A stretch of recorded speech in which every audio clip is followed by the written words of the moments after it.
Hello, everybody, and welcome to the Christmas Eve edition, or maybe Christmas Day, whenever this goes out, VOD review with a Masters player. Brightside, if you want to introduce yourself, go right ahead. Hi there, I'm Brightside. You might know me from Twitter at BrightsideFPS. I'm a currently Masters 1 peak support that's hanging out around Masters 5. I play on EU servers and I usually play support or like Kiriko on and everything. I got out of touch with Overwatch 1 right towards the end. I started playing a lot more games because it was honestly quite boring. But then Overwatch 2 came out. I just didn't stop playing for a good while. I absolutely love this game. It just revitalized the love I had for Overwatch 1. And I agree with you. like 100%. Yeah. And then I got into playing ranked, obviously, once the servers got stable, that is.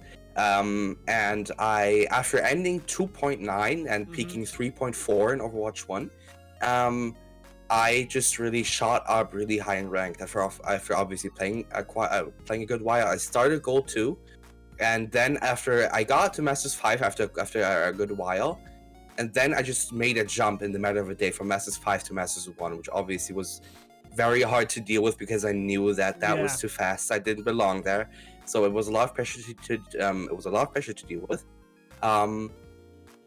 So yeah, although I feel like I can keep up now, I think I still need a lot of help. Okay. And that's why I'm here with Paz today. Awesome. And I mean, that's awesome that you're actually enjoying the game now. I personally, this meta needs to switch up. But I mean, I don't know. The meta for me right now is a little bit rough. I've already stated that a lot on a lot of my different socials. But I mean, still, I think the game is fresh and new. So it's nice that you're back.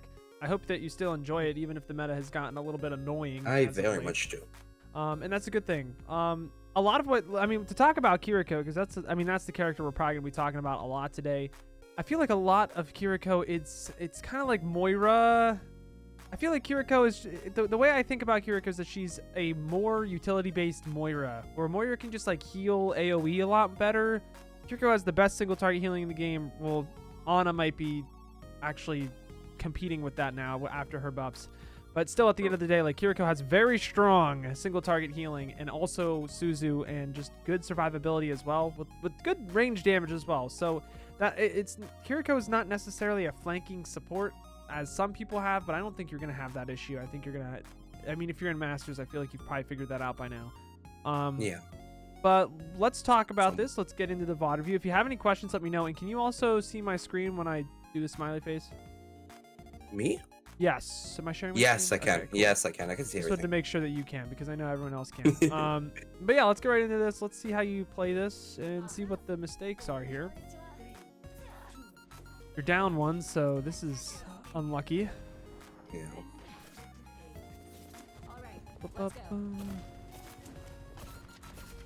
Yep, nothing too out of the ordinary here.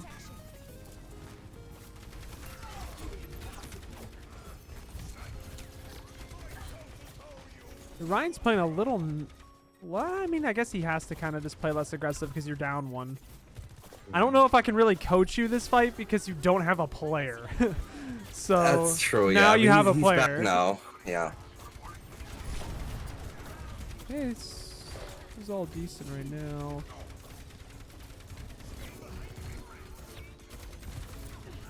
So my only thing I didn't love about that fight is you did stay a little overexposed to the Widow at certain points in the fight, and when you get to play against better Widows, you're gonna really struggle because they're going to take advantage of that. And the biggest thing with Kiriko right now is that you just don't die, and then you heal your team, and that's pretty much it. And you're gonna find that you're gonna lose some games that you really have no control over, because that's just how this meta works right now. But stuff like that is things that you have control over, like just not dying in situations where Widow could pick you off, making sure that you're in a position to Suzu, stuff like that. So even though it's a little niche, make sure that you're not overexposing yourself, because I mean, even at the end of the day, like, Sojourn still one-shots with a Mercy target. So that's like the #1 thing that you're going to be really scared about.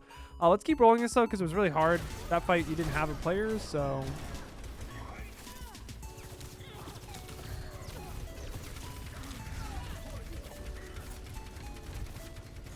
I can't tell if this is staggering, or I guess you do get out. Okay.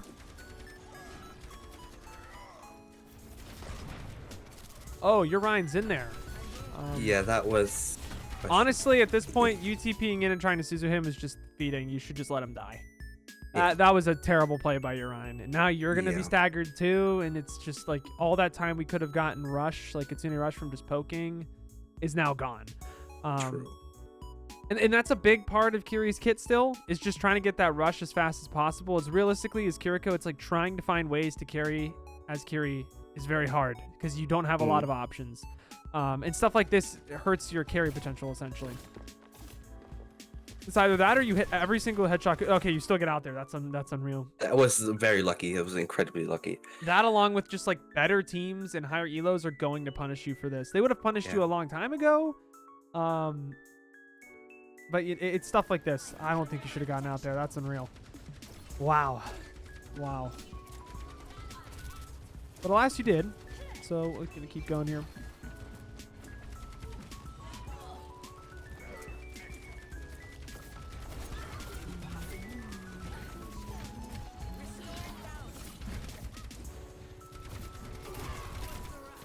Nice. Problem here, though, again, is just like overexposing yourself to Widow and just hit scan in general. Like, again, she took 2 shots and she just missed both. Yeah. Which, I mean, that can't be happening as Widow in Overwatch 2. That, like, you just got to be hitting those shots. And, like, higher ranked players. You know, I say higher ranked players, but honestly, GM players still aren't going to be hitting those shots nowadays. But, like, if you really want to get, like, GM1 and play against, like, the contenders players and tier 3 players, they're not going to be missing those. They're just not. Yeah, that's true. Maybe GM players are missing those nowadays, but they just really shouldn't be. I don't think that Suzu was needed. I think it was a panic Suzu because he saw that he was crit. But that was the first time he did it, so I'm not going to nitpick it quite yet. Yep, nice, nice, nice. Yep. That was good. Get Suzu again. His character's so busted. Wow, that Ryan... I want to take this back and kind of see how you rotate through this because I wasn't looking very closely at it. Okay, yep. And then you TP here. You help your Widow, which I'm cool with because your Ryan should realistically be fine right now. And then you drop here. Okay. I think I could have played around the right corner here, right? Okay, just, yeah. So, at this point, I'm just in the open, just asking to be killed. So yeah, you're right, but I want to visualize why you're right, because I didn't learn this way of thinking about brawl versus brawl until like very late in my path to pro career. By a coach named PokeTude. Shout out to Poke. I love that guy. Essentially, like, you have to think of it. I don't know if you know a lot about American football. Probably not. I really don't. Absolutely. Yeah, but no essentially, there's 2 teams, and then there's like the defensive line, offensive line. Defensive line tries to like get to the quarterback and take him down before he throws the ball. That's essentially the main idea of the game. In Overwatch, it's essentially the same thing when you're playing brawl versus brawl. And you have to realize like where this quote unquote line of scrimmages, which is like where both teams are colliding. They're both like fighting, they're pushing against each other. Essentially, you want to know where that is going so that you're not on the enemy's side of the line as support. Yeah. And the Reinhardt is the one that typically defines that. So the thing is here is like this Reinhardt is probably going to die. He's in a really bad spot. Even if we Suzu him, he's still probably going to die unless he like completely God modes out. So we have to realize that even if he God modes out, he's probably going to be backing off. He's not going to really be killing that Orisa. So if this is like thinking steps ahead, which would really help positioning now that you understand the concept kind of. Well, now that I'm teaching the concept rather. So the thing is, realistically, he's going to be getting pushed back here. And because of that, the line is also going to move along with him. So now does this make sense? Because this is high level. It does make sense. Okay. Yeah. So by thinking about where the line is most likely to go, that's why a position like this might be a little bit better than a position like this to help the Rhine right now. because we can assume that if the line is going to go backwards, we want to be in a position where we can go back with it and not be, because now look, if we're here and the line goes up to this spot here, we're now on the enemy side of the line, and it's very difficult to be really, you're essentially flanking at that point. Yeah. So if you're going to play in a position like this, or you're going to be playing on the staircase, you have to have, like, for example, if it's a neutral fight 5v5, all of the enemy teams here, your Rhine is here, the rest of your team's here, and you want to play right here with, I don't know, maybe you want to look for a flank nade, maybe you want to look for just a big pick with the Kiriko. You have to have a reasonable idea that your team is going to be commanding this line of scrimmage forward, that you can actually play here and it's not feeding or just leaving it up to chance. So like, let's say you have Shatter and they have no ults, then maybe you do want to play in this position and you could be a little bit more aggressive with it so that you can maybe get something done before we even Shatter, or maybe follow up on the Shatter better. But the problem is if you only have Shatter and they have, let's say, I don't know, Kiriko ults, they have Sojourn ult, they have a lot, that you're going to probably want to receive that or play really aggressive into it if your team tells you to. That changes the way you're going to be playing it. And I think positioning on Brawl is a lot simpler when you think about it as a line that's going to be moving. Where is it going to go? And then where will I be in a few seconds? Because, I mean, it's not truly Brawl in this rank right now. Everyone's just playing, like, DPS carry meta. But if this was a Lucio and both teams were running Lucio, like the actual meta, then things would be a little bit different here, and you'd get punished for those mistakes a lot harder. But then that's true. I mean, I know you know why the thing that you did was wrong and that you are in a worse position because of it. But thinking about how we can look at it a little, like a few seconds before, so that it's not as like, oh yeah, I did that wrong after the fact. Yeah. It's easier for you to actually react to it. Of course. So yeah, you do Suzu the Rhine. He does try to get back.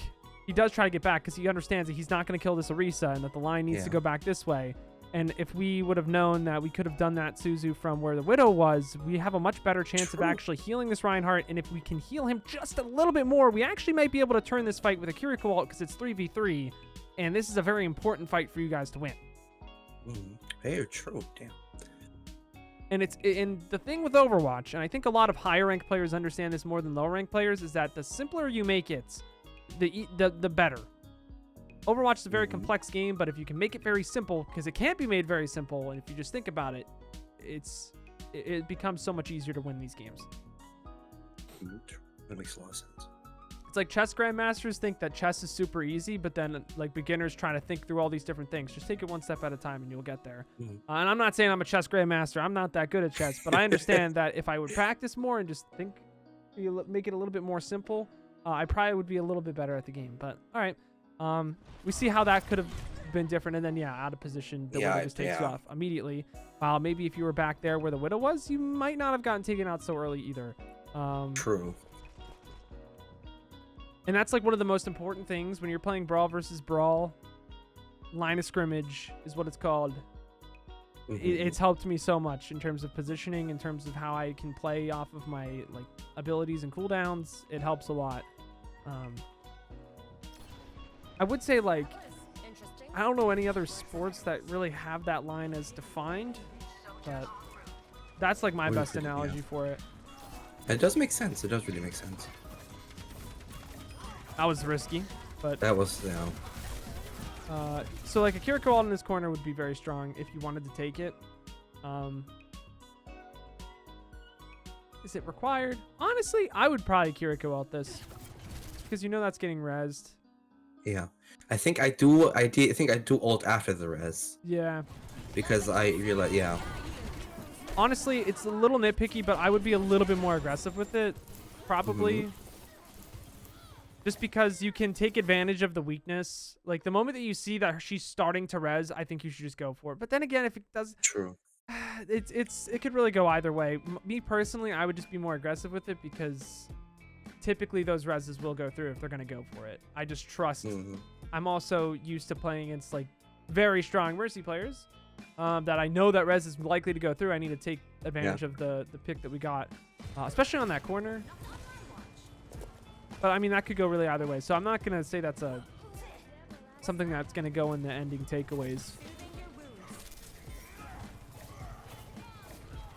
Okay, yep, that was good. Geo's shot, so you got to make sure you don't die to that. Yep, okay, that's good. Now we should be a little bit more aggressive until we get picked back and forth. Ah, this meta is so terrible. Now we back off. Yep. Yep. Yeah, honestly, like I was okay with your positioning just because we were thinking that it looked like the team was trying to bait them into using the Kitsune rush and then back off. But the Reinhardt was like, no, I'm going to play forward. So I don't know about that one. I think he played that fine. Oh, I hit that wrong. Oops, my bad. I think he played fine, but the Ryan's trolling you a little bit. Yeah, but the positioning is definitely like the #1 thing I'm seeing. Like you're just very overexposed to snipers, specifically Widowmaker. Sojourn, it feels like you've gotten hit by enough railguns to the face that you've gotten scared of Sojourn, but Widow not so much. I don't know either. It was very late at night. It was just, I don't know. That might be true actually. If you're playing a lot every day.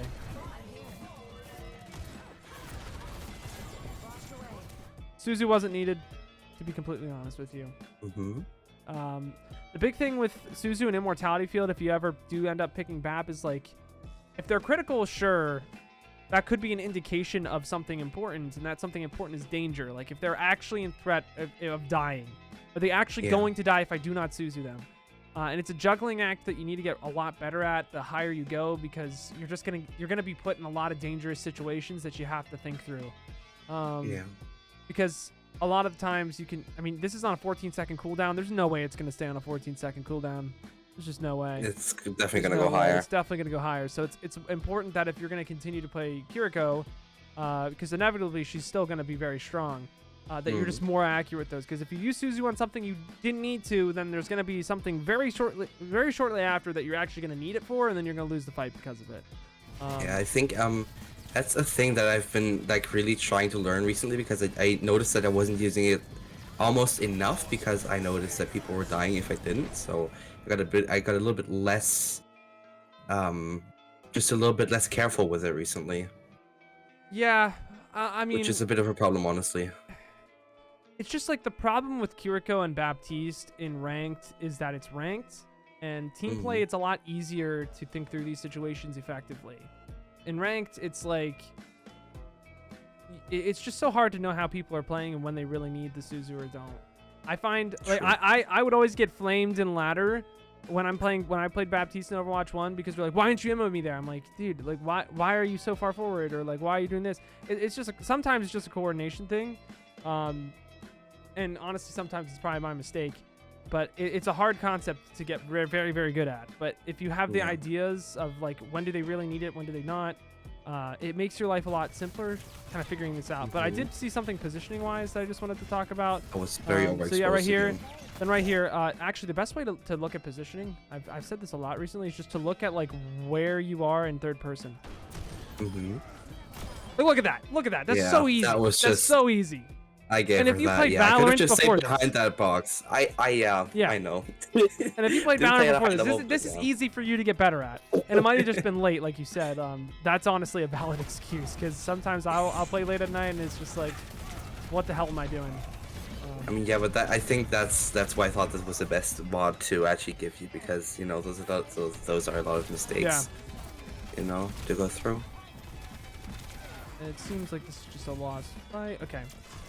To be honest, we didn't get to see a lot so far, because I mean, the only two things I could really see would be like positioning definitely needs work against, just making sure you're staying up to date on the brawl versus brawl positioning, and also just like Widow, make sure you're not overexposing yourself. If you do the brawl versus brawl and that's the case, then line of scrimmage does help with that. On top of that, the Suzu, some of them could be better. A lot of it was just like, wow, they got one shot. I love this mode. Man, so awesome. What can I do against that? There still were some that were like, okay, they did not need the Suzu there. Maybe we could have used Suzu on the Rhine when he wanted to get more aggressive. I don't know. I know that people in EU don't talk a lot, so. I think this game, it was primarily just me and the Rhine talking, and the Rhine just kind of faded into being quiet as the game went, so I don't really know. That's so weird to me, because the Reinhardt was trolling so hard. Maybe that's why. But I don't know.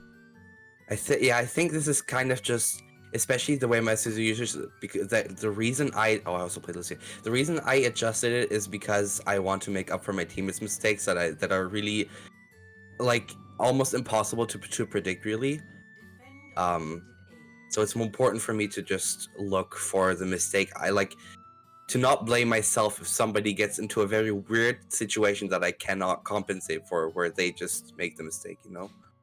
If that makes sense. Yeah, so like for me, I'm really bad at that. Like if I see a teammate making a mistake, I do not Suzu them, and I need to start doing that. It's the same thing with Immo. Yeah. Like, I do a lot better with Baptiste and Kiri when I'm playing in a very high level lobby where everyone is playing the meta and I can understand exactly how a fight's gonna go. But I am not good at Kiriko when I'm playing with people that are making mistakes. Because when I see that, I'm like, dude, you deserve to die there. Like, I'm not helping you. You like, and that's not the right thing to do if you're trying to climb. So I'm not telling you to do that. But I'm telling you, like, I definitely have that problem too, because it's like, dude, I'm not Suzuing that. Like, because then I'm gonna not have Suzu for something more important. The most important part though is that you still get flamed for that. You still get flamed for that. Even if they can look at your POV and be like, wow, I suck. I'm in a terrible position. They have Grav and I want to make sure that I have Suzu. Nah, dude, Paz, you're a dog. You're terrible. I hate that. I hate that. Trust me, it's real. I don't know really exactly how to tell you how to be better about that. But that is a problem to think about. I don't have an answer. I don't really play ranked a whole lot anymore. I like scrimming. I like team play where I know, like, that's good for the mental. Where I can be like, yo, dude, next time, like, you cannot play in that position like that. And they'll be like, yeah, that's real. And then I have Suzu for something more important in the fight. But that doesn't always happen in ranked because it's so variable, and that's why I hate playing Kiriko in ranked. I absolutely despise it. In scrims, it was honestly very fun, but Kiri in ranked is the most boring thing to me. I just can't. I cannot. It honestly is. Yeah. I mean, it depends sometimes. It depends. That is true. When she first released, I went into deathmatch where I practiced like almost like half an hour to an hour a day, just practice her kunais, her mechanics, everything. And now in some tense situations, I can be really great at aiming. But that doesn't really benefit me because that's not how you play the as advertised DPS support. Yeah. You just heal like your Moira, is what it is. And you have immortality, and that's just the state of Kiri right now. I fear that I don't think she's ever going to change. I don't think she's ever going to change. I don't think she's ever going to be a dual support. Because well, okay, she might become a dual support, but she will never be meta if she's a dual support because there's too much on the back of the Kiriko player to just be doing way too many efficient things that just another character would be better. So this might just be how it is. I don't know. Again, the future is whatever the balance team does, and we never know. So it's unpredictable. Very unpredictable. And I mean, balancing a game like this, to be fair, I got to give him some slack, is pretty damn hard. I just wish they would listen to some more people.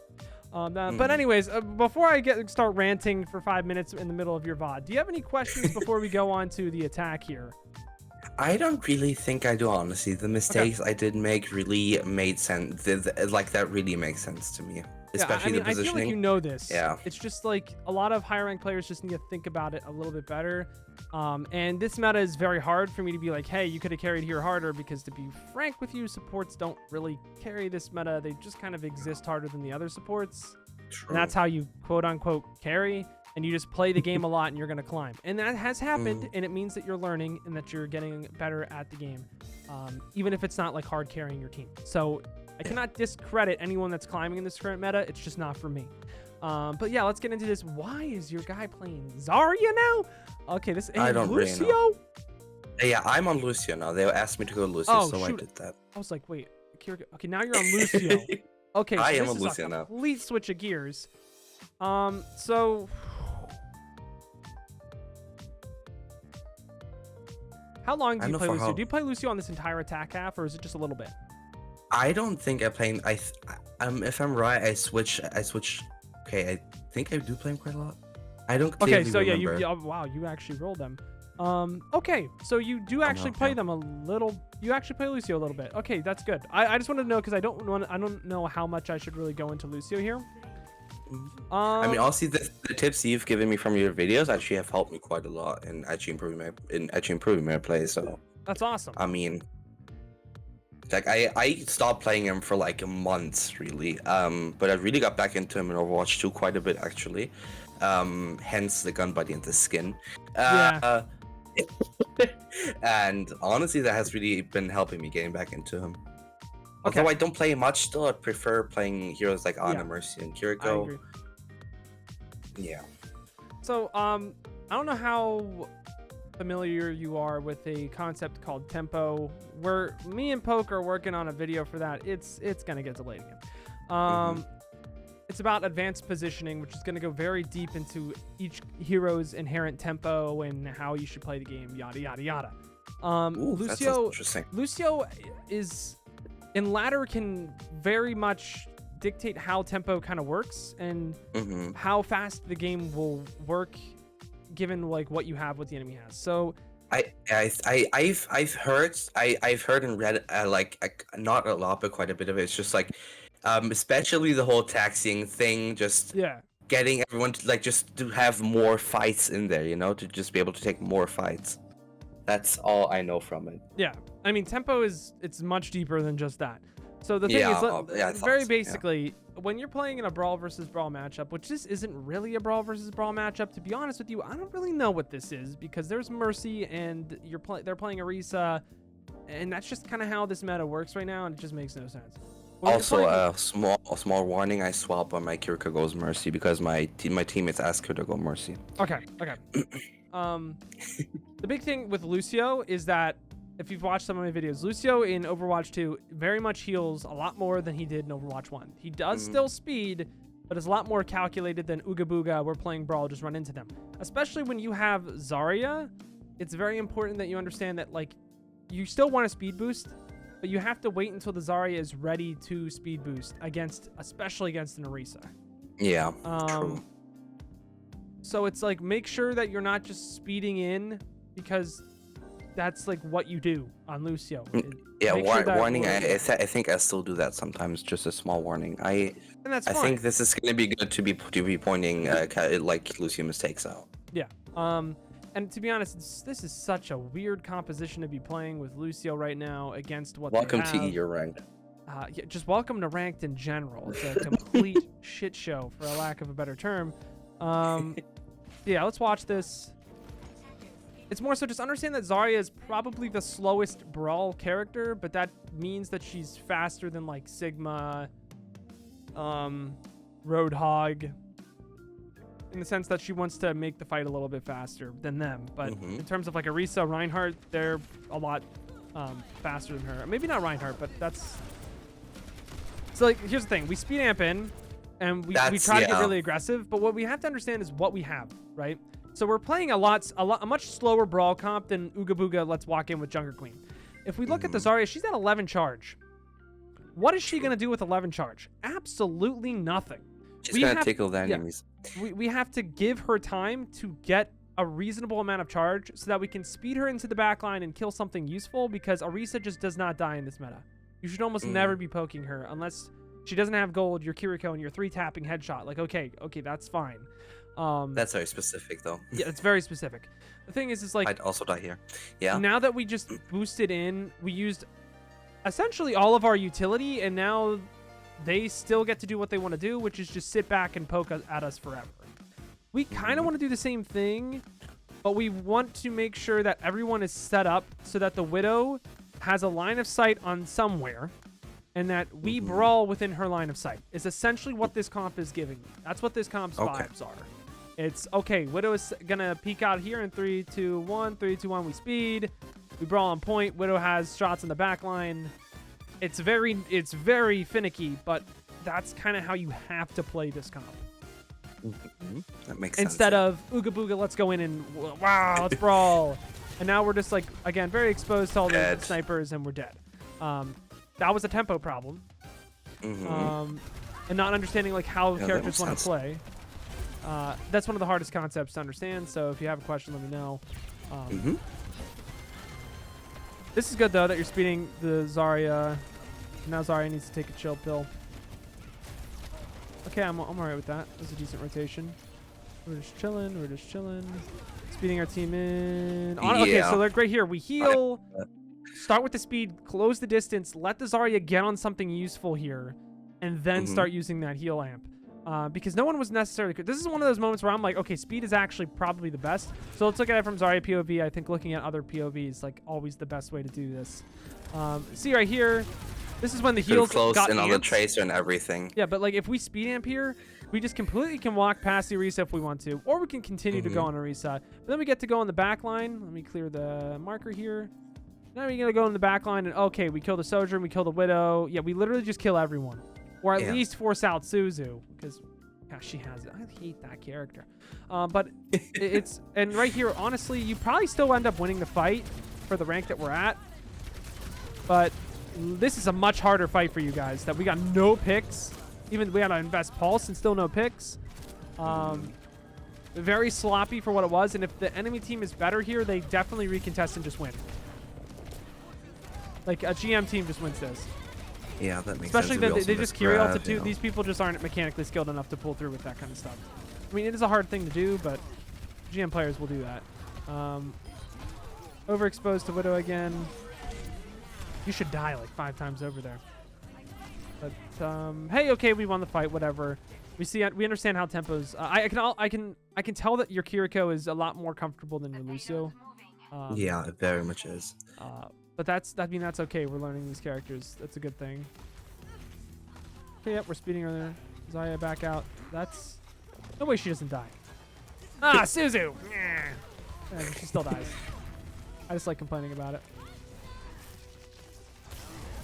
And she's out again.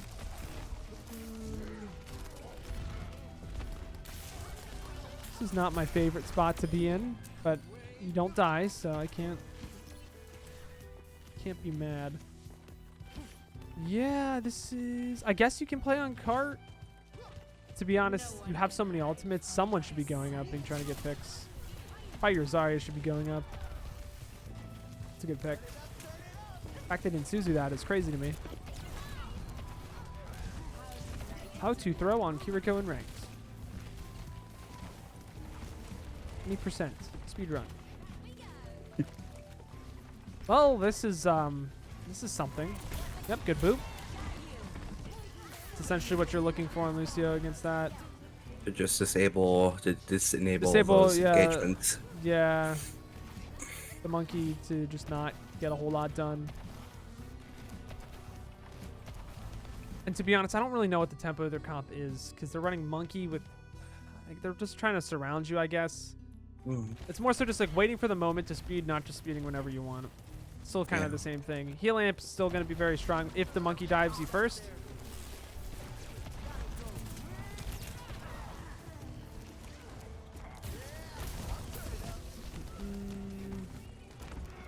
That was just a weird fight. I don't really know. Our Kiriko got picked off first really early, so we kind of just were at a huge disadvantage instantly. What could I have done better here, though?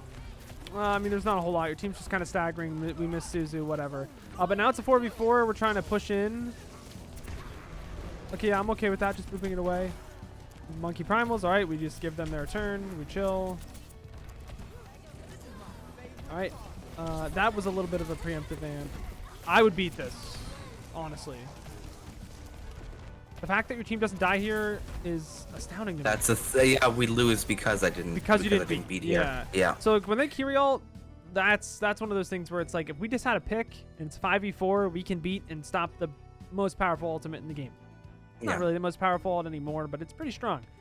So beating that is definitely the way that you win that fight. If you're asking like, what could I do more here? If you beat that, you win that fight, and then you go into the next fight with overclock and into their overclock with better positioning because they have to walk out of one of 2 doors. And you pretty much just win the game then. So that's something you could do better. But we do have beat now, and now we have Mercy, Lucio. Okay, yeah, we just have to beat this fight, and hopefully we switch to carry. That was a good hold off on the beat because it would have been very difficult to get it to everyone.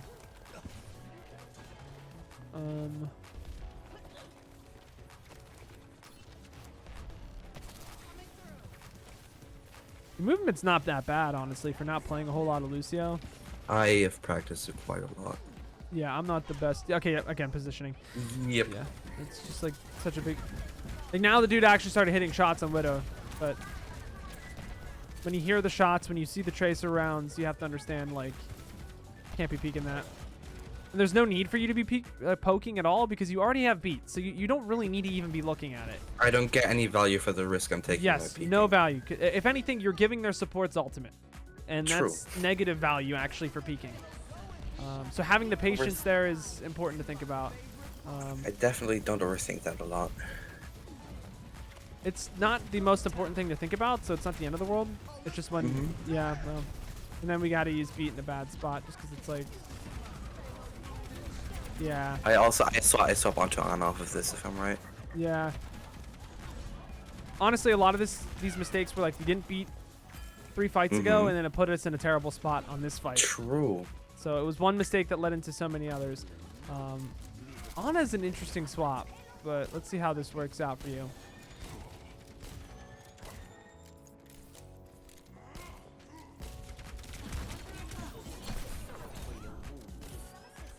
So that's not okay. We have 2 minutes left. Yeah, okay.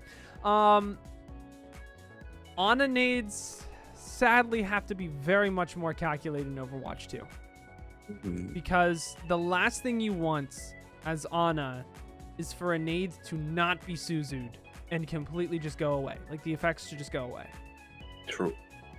If you find yourself in a situation where you committed nade and the enemy Kiriko did not Suzu when she had it, you lose that fight. Because now she still has Suzu and you do not have nade. So before, while maybe just nading their tank in Masters, like nading their Orisa, maybe that was like okay because it pushes her back a little bit. Now that Kiriko exists, it can't be that way. You have to find other ways to push the Orisa back as a team so you can get a bigger nade that forces out Suzu early so that you get value out of the nade still. Yeah. Or hold on to the nade so long that she uses Suzu and then you can follow up with the nade. They added 10 more steps to it, and it's very agitating. I can already feel a little more irritated just by like looking at this game. I can feel it as an Ana player. I'm like, Kiriko. First it was Moira. And she was enough because she was annoying when she first came out because she was just hard meta. We just won four tanks. I don't know why we never just went Ana Ball sooner. That was super dumb. Well, it's because Ball didn't exist yet. Oh, wait, I forgot. So then there's Moira. Yeah. And now what Blizzard did is they added the literal bane of Ana, Moira with utility. So just 5 more steps you have to think about with nade. It's not as simple as just lull, throw it aggressive. For most players it is because Kiriko's just won't Suzu ever at the right times. But now with Year and Masters, it's going to come up. That's an okay nade on yourself though because you're trying to keep yourself alive against what they had. It just didn't work out for you.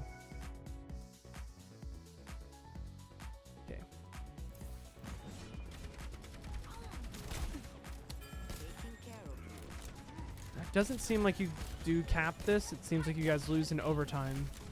We do. But it's going to be interesting to see what leads up to that. Because I think that's going to be a lot of value experience right here. This is going to be very scuffed. So again, like a nade on the Orisa there, when you have a Widow alive and you don't have your Tracer, is just not the best nade. Instead, when you have a Winston Tracer comp like this, like you have to try to be looking for nades on like squishies. Yeah. And of course, I get tons more value from that instead of against a fortified Orisa. That just doesn't provide me with anything really, unless their Kiriko is done maybe. But that's a very specific situation. Like nading Orisa when they have Kiriko has to be like one of the worst things to do. And it's so annoying because it really makes, I think Ana still could be strong in this meta. It's just really hard to play her. Yeah. And you'd have to run on a Kiriko, and at that point, why don't you just run on a Kiriko Lucio? But that's because it's ranked. That's a good nano. It's a good nade. Forces that Suzu out. Still just completely disregarding their Widow. Took like 3 shots on you and missed all of them. But yeah, and any rank higher than that, I would have gotten punished like 13 million times over.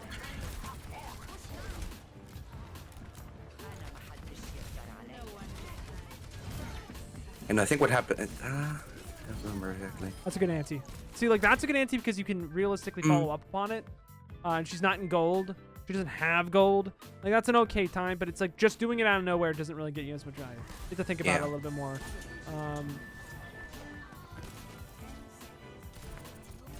Yep, good aim. Homie plays Valorant.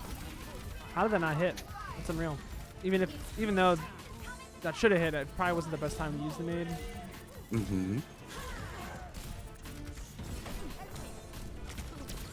That was an okay use of the sleep. It's just unlucky that you missed it. Honestly, the problem with this fight is you just should have been Kiriko. Yeah. Okay. I mean, you did make a lot of mistakes as Ana, but like I'm thinking, like even if you play that perfectly as Ana, do you carry that? No, it's just that Kiriko's busted. So love that for us. I love that for Overwatch. Lots of variety. But okay, let's pull up paint and let's go. Oh, I just flashbanged everyone again. I need to get better at that. Keep forgetting that's a thing. Okay. So typically at the end of VOD reviews, I like to give the player some points to think about before we just leave and never talk again. That's not how it works, but I booked the Masters package, all right, on Fiverr, yes. right? I booked 2 for so that. There is another one for when you climb to GM and we can talk again. Awesome. Yes, because of the past OW coaching. Absolutely. I'm going to be Overwatch League by next week, guys. Let's go. But okay, the first thing we're going to talk about, I think you can already tell, I think positioning is a problem on all characters. In terms of just like overexposing ourselves against characters, and that's a very big problem in the current meta if we're trying to get to GM. So if we're trying to get to GM in the current meta, positioning is realistically the only thing you need to worry about, and just play Kiriko. Like, because most of the other stuff with Kiriko is like you're doing good enough that you could probably pass in GM. The positioning part, you're going to get crushed by some contenders players if you ever run into them, which you probably won't because they're all playing an OPR, but I digress. The second thing, I don't really know exactly what to talk about because we didn't really find a whole lot of time to talk about how we could be using. I mean, we talked about ultimate usage, like beat drop and like Kiriko ult. We talked about it, but we didn't have a whole lot of instances that were specific. With Suzu, we had a lot of instances, but there were only like 2 that were extremely specific. But if I were to tell you, if you wanted to climb, the big thing would probably be Suzu with Kiriko and making sure that you're not using it when you don't need to. And I'm just going to write as a side note, danger. Danger question mark? Yeah, it's sometimes just kind of panic, you know. You see. I know that I shouldn't be doing that, but I see they're critical. Then I'm afraid of them dying. Okay, so I just go for the Suzu, and I waste tons of value knowing that I could have just pressed right click once and could have gotten the same value out of it, instead of just using my fucking Suzu, the invincibility ability that she has that makes her like a big part of the meta. Yeah. I think that's one I really have to think about. It's really hard to get better at, though, to be completely honest with you. Suzu is a very important ability to be very precise with. And if you limit tests like this, like you're going to lose games. So, I mean, if you have an alt account, this is an opportunity for you to like try to get a little bit better at limit testing your Suzu. And trying to get like a little bit better at that. And that's what I did with Baptiste. I did an unranked GM and I got a little bit better at it, albeit still it's just such a hard thing to get precise with. By the time I was 43, 44 on my alt account, it was just like still the same problems. Just like people are still just going to flame you even if you limit test correctly and you have the ammo for the right thing. You win the game and they still flame you. The real OGs know what I'm talking about if they've watched this far. And to be honest, they probably won't because the real OGs don't watch my videos. But anyway, I think you understand this. I think the reason why I'm putting this at number 2 is because the main thing you need to focus on is the positioning part. The Suzu part is still something that's very important, but it's very difficult to get better at without throwing games for a little bit. So, but honestly, I'm okay with that. It's a good trade-off, you know. I mean, throw some games, get GM1, you know. Should help. That's just what. Yeah. No, but like it just really is worth it. You know, losing those few games to in the end get better and win more than I lose. You know, it's a great trade-off. I think if you fix the positioning stuff, you'll have an easier time realizing when the Suzu should be used, because then you'll have a better view of the fight. And this positioning is what really helps first. Like this is what helps first to help this get better. And then usually for number 3, I say Vaxta, but honestly, whatever you're doing for aim, your aim is fine. I just say keep up with it. This is just the code I use for aim. Whatever you're doing, it's working. You played Valorant, so it seems like you have good crosshair placement. Whatever, however you're aiming, keep doing that. I am gold 1 peak, barely. Well, I mean, your aim is still good enough, so I'll take it, you know? I mean, other things we could put in 3 would be like that Lucio beat drop, tempo, stuff like that. I'm not going to just... I don't want you to do too much at once. You can keep that in the back of your mind where it's like, okay, I'm playing Lucio, I can worry about that kind of stuff. But I feel like if Kiriko is your strongest, you're probably going to be playing a lot of Kiriko. So this is kind of what you want to be worried. This is kind of what you want to worry about. Do you have any questions? I actually don't think I do. Like, I honestly, this was really eye-opening, especially on the positioning. It's just so helpful to, especially also have a second opinion on the whole thing. Yeah. You just see the fights in a different perspective with a different concept. You know, it's really helpful. And most like everything you said up until this point has honestly made a lot of sense to me. Things that, like, in retrospect, do seem very obvious. And a lot of it is, it's obvious. It's just when you're looking at 5 million different colors on a screen, it can be hard to see what's obvious. You have to know what to look for. Yeah. You have to know what to look for. And that's honestly like the number one thing that I think a lot of players that are starting out with this game, they just don't know what to focus on. And it's like, you know, Blizzard could do a great job of just like, hey, this is what to focus on. This is the nice little beginner's video that is in the hero select screen and the gallery in the hero menu, just like they did for Kiriko. Here's how to play this character. But they don't do that. Maybe that's a good idea that I should pitch to Blizzard. I don't know. But the other question is if they will hear you out, which I doubt they will. Yeah, I mean, after the contender server, I'm not so sure. But yeah, I mean, I appreciate you reaching out to me. I'm going to finish. Oh, well, actually, the Twitter link, go follow the homie. It'll be in the description, so make sure to send that to me because I'm probably gonna upload this on Saturday or Sunday. Not really sure. But if you watch some random dude for 47 minutes and 35 seconds scream at a monitor with another homie, maybe you should consider subscribing if you haven't subscribed already. You definitely should. But I appreciate you watching this far. If you're not, or if you're already subscribed, and hit that. No, I mean, I'm just kidding. I appreciate you guys all. Merry Christmas, happy holidays, whatever you celebrate. Just have a good time. Be safe. Thank you guys all so much for watching. But until next time, I've got to peace out and Paz out. I'll see you in the next one.